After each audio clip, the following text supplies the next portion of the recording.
Ah, Sweden, famed for its furniture, pop stars, natural beauty, and much, much more.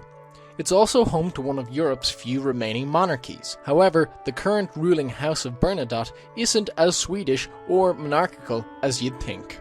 It's time for the story of how a Frenchman became the King of Sweden. The year is 1809. Napoleon and France rule Europe. The Fifth Coalition is failing, and in Sweden, King Gustav Adolf IV is struggling to win a war against Russia. Dissatisfaction with his rule is rife, and Sweden's performance in the war is largely blamed on the king's mismanagement of affairs. The maths here is easy. One war going badly, plus one unpopular ruler, multiplied by mass dissatisfaction among the populace and the armed forces, equals one coup d'etat. Gustav Adolf was deposed and his children were disinherited. A new constitution was drawn up and the Swedish parliament installed the old king's brother, Charles XIII, as ruler of Sweden. Charles promptly ended the war with Russia, surrendering Finland to them and ushering in a new year of no. Charles XIII was 61 on his ascension to the throne and had no children, and he was also very unlikely to father new ones anytime soon. This meant the House of Holstein-Gottorp would die out, and judging from Charles's advanced age, probably soon too. The Swedish parliament, though, ever pragmatic, decided to elect a Danish prince, Charles August, as heir to the throne in 1810, and this should have been the end of things except for the fact that Charles August died later that year. So the Swedish parliament were stuck, with no one to inherit the throne on the death of Charles XIII and no likely candidates.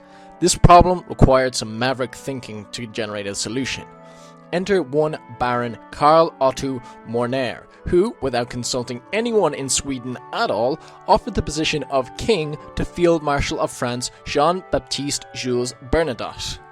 Now, Bernadotte was a highly successful soldier in the French army. Serving in Italy during the Revolutionary Wars, he was made governor of French Louisiana on the day that it was sold back to America. He had also served as Minister of War and the Governor of Hanover, and, most importantly perhaps, he was well acquainted with Napoleon. Maher's reasoning seemed to be that Napoleon was pretty much in control of most of Europe at this point, and having someone on the throne who was not only a proven general and administrator, but also on really good personal terms with the main man himself, was probably a good thing if Russia ever decided to come knocking on Sweden's door anytime soon. Now, Maher's actions didn't go unnoticed by anyone in Sweden, and he was promptly thrown in jail for offering the throne to someone with no connection to Sweden whatsoever. However, with no other likely candidates, support for Bernadotte grew very, very quickly. Given that it was the army that had overthrown the previous king, the parliament were quick to agree with them, and in August 1809, Bernadotte was elected the Crown Prince of Sweden. 9 years later, on the death of the elderly Charles XIII, Bernadotte ascended to the throne as Charles John XIV of Sweden.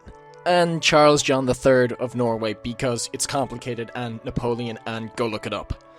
And anyway, there you have it, the story of how a Frenchman became the King of Sweden, and how his descendants continue to hold the title of King of Sweden to this day.